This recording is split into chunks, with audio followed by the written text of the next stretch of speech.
ఒక అమ్మాయి దగ్గరికెళ్ళి ఒక అబ్బాయి ఫక్ అంటే గనక అబ్బాయి మీద క్రిమినల్ కేసు పెడతారు.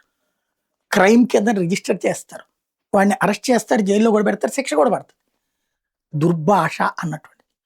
అదే ఒక అమ్మాయి ఫక్ అని చెప్పి అంటే తప్పు కాదా? సంస్కారహీనం కాదా? నీతిబాహ్యం కాదా?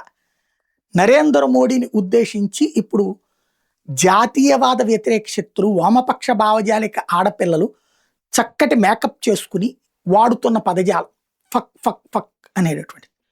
ఈ ఫక్ అనే పదం ఏంటది? Them dash dash. ఈ పదం వాళ్ళు అడిగినప్పుడు అక్కడ ఎవరన్నా అట్లా మీద పడితే ఏమైపోతారు? ఏమిటా సంస్కృతి? వికారం వైపుకి వెళ్తున్నామా, వికృతం వైపుకి వెళ్తున్నామా? నీకు ప్రభుత్వం నచ్చకపోతే ఎన్నికల్లో ఓటు వేయకపోవచ్చు, లేదంటే సంస్కారయుతంగా చెప్పచ్చు, ఈ ప్రభుత్వంలో ఈ విధానం నాకు నచ్చలేదనేది ఆగ్రహంగా చెప్పచ్చు, ఆవేశపూరితంగా చెప్పచ్చు. కానీ దెమ్ము ముమ్ము లమ్ము ఏంటి భాష? ప్రతి మగాడు కూడా మాట్లాడడం బిగించేస్తే అక్కడున్న ఆడపిల్లల పట్ల ఏమైపోతుంది? ఆ తల్లిదండ్రులు వదిలేశారా, లేకపోతే ఆ తల్లిదండ్రులు సంస్కారం నేర్పలేదా?